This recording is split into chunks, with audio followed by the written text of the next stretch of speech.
This video is teaching you the 3 things you need to know to shoot like a professional photographer with just your iPhone. You'll go from taking photos like this to shooting photos like this after watching this video. My name is Pieta and I teach creative business and photography here on YouTube. After my iPhone 14 Pro review video, I've had a lot of people asking me how I'm able to take photos like this on just my iPhone. Today I'll share a preset with you for free that I love using all the time. Today I'm teaching you 3 things you need to know to be able to take $5,000 camera quality photos with just your iPhone. You don't need the iPhone 14 Pro for this, but it will help if you have the 12 Pro or later. Let me tell you a story real quick. Last weekend I went on a trip to Seattle. It was an awesome time with my friends, but something happened that hasn't happened in 5 years for me. I went on this trip without bringing my main camera. That's right. On every trip I would go on for the past 5 years, I'd bring my main camera I was shooting on at the time. If you've seen my iPhone review video, you know what I'm about to say next. The iPhone 14 Pro has replaced my Sony a7R IV as my main walk-around camera. So I wanted to test it as a travel camera too. It did not disappoint. Throughout my trip, there was never a single time when I missed my Sony camera. I was able to zoom in and out with the different lenses, shoot in RAW, and edit these photos afterwards to my liking. We went to the farmer's market and it was perfect for street photography as well. This was a fast-paced environment and I was constantly fine-tuning my settings on the phone as I was shooting. I'm super happy with all the photos I ended up taking, especially this shot of flowers at the market. This is incredible stuff coming out of an iPhone that I always had with me during the trip. This video is going to teach you the 3 things on how to use your iPhone to take professional looking photos like me. The first thing we need to do is switch up our setting. Before we can begin taking photos like a pro, we need to get the right settings in place for our camera. Your photos might suck because your settings suck. There's a few key settings that most people miss when they get their iPhone. So right off the bat, open settings and scroll down to the camera. First, we're gonna go into formats. I like to keep camera capture as high efficiency. Then we'll go down and enable Apple Pro RAW. This setting is huge. This gives you quick access to this button up top in the camera app. Next, I like to shoot at 48 megapixels for my RAW files. I want to be able to zoom in and recrop the photos from the main camera without losing quality. Down here, we have Apple ProRes. This is for videos, and I almost never use it because the files are just so large, but you can leave this on so you have the option to use it if you want to. Back to the main camera settings, I like to use 4K 30 for video, and I also recommend turning HDR off. If you do any post-processing with your video, HDR will look weird since it's hard to process in the normal editing software. Back in the main camera settings, let's go to preserve settings. This menu is really important. This menu gives you more control over how you shoot.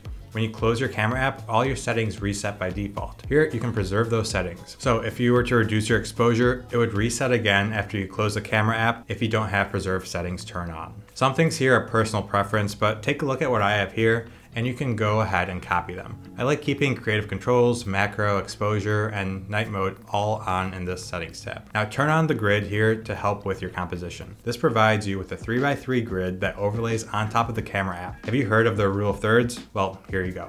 This grid helps guide you in your photography process. Finally, go to photographic styles. I like to have rich contrast on around 50% here. In my opinion, this just makes everything look better. There are other styles that you can mess around with too. One thing about photographic styles, this is only applied to photos that aren't shot in RAW. So for the most part, if you plan on editing a photo after a shoot, take it in RAW. Otherwise, you don't have to shoot in RAW. But for the sake of this video, almost all the photos we shoot will be in RAW. And that's it for settings. I know there are a lot of settings here, so I appreciate you bearing with me. Let's get into the action. Number 2 on our list, how do we shoot like a pro? Your photos suck because you can't expose or compose them. Exposure and composition are the 2 biggest things you need to get right if you want your photos looking like this. Your phone takes care of almost all the settings like aperture, shutter, and ISO, but did you know you can still adjust the exposure? Here's a quick lesson in exposure. A good exposure makes or breaks a photo. Generally speaking, each frame has 2 parts, the bright parts and the dark parts. Photographers call these parts the highlights and the shadows. The interaction between the highlights and the shadows helps make a photo interesting. Professional photographers often will expose for the highlights. This means the highlights are perfectly exposed and the shadows look dark. I love this look.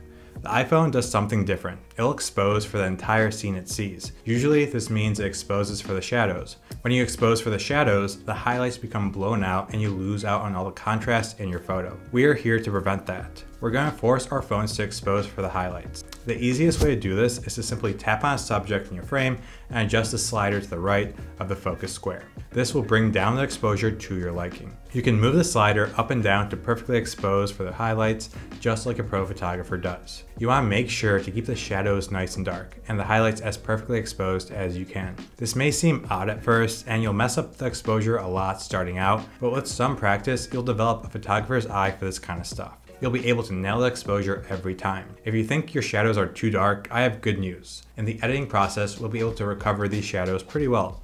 You can't do that with highlights. Underexposing has this huge advantage that the data in the shadows isn't lost. It can always be brought back later. There's another way to go about this as well. You can hit the arrow up top here and then click on the plus minus sign on the bottom, and then this pulls up the exposure compensation menu. I always have this set to at least minus 0.3. You can mess around with this and see what you like over time. If you have preserved settings on, it'll keep this setting every time you open the camera app, which is awesome. Now for really low light photography, I actually drag the exposure all the way down to minus 1.7 or minus 2. The phone loves to expose for everything it sees in the frame, and at night, this means a lot of shadows.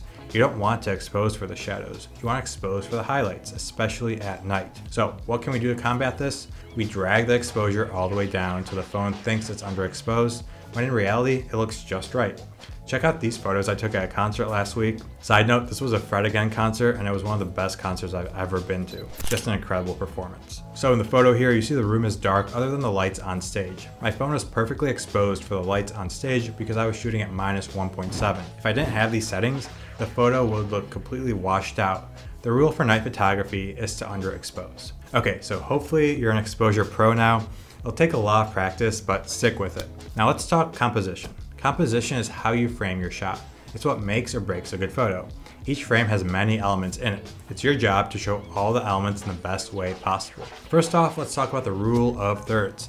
This basically states to keep your subject on the left or right of an image. Remember those grid lines we enabled earlier? You want to align your subject on one of those lines. If you can do that every time, your photos will begin to look way better. One of my favorite composition tips, and an easy one to implement, is to shoot from a lower angle. If you're photographing down the middle of a road, don't just shoot at eye level. Try and crouch down a bit and get that street and part of the shot too.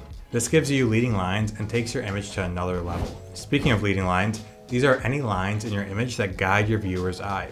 When someone looks at the image, their eyes will wander. By introducing leading lines, you get to decide what the viewer looks at and in what order. Pretty cool, right? So these 3 composition tips are fine and all, but they aren't strict rules to follow either. Feel free to learn these and then break them as you wish. Let your creativity shine through. The iPhone 14 Pro has 3 cameras, 4 if you include the 2x crop. This gives you a lot of options when choosing your composition. It lets you shoot wide on the main camera. There's an ultra wide camera for those super wide shots, and a telephoto lens for getting shots far away. We also have the 2x camera and macro mode and night mode, but that might be a bit much for this video. We're still learning the foundation, which you can learn the rest from once you have that groundwork set.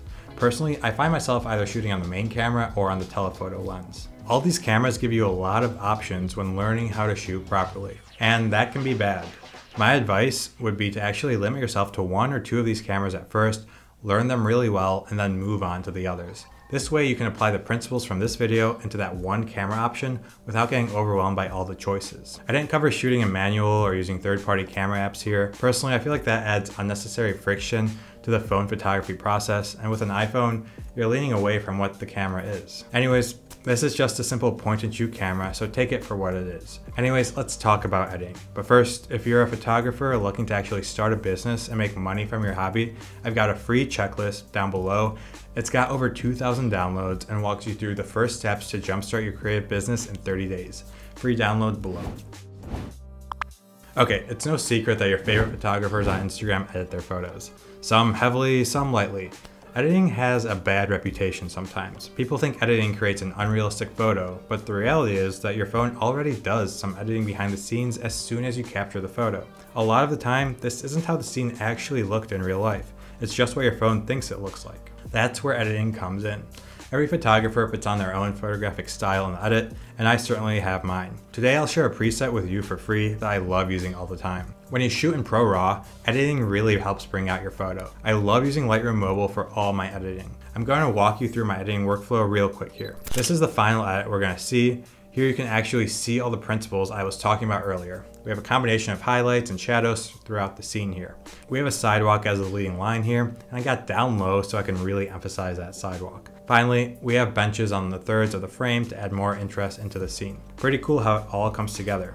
Let's edit this photo. First of all, when you import the ProRAW files into Lightroom, they always look super dark. This is just how Apple exports them as RAW files, so don't worry about that.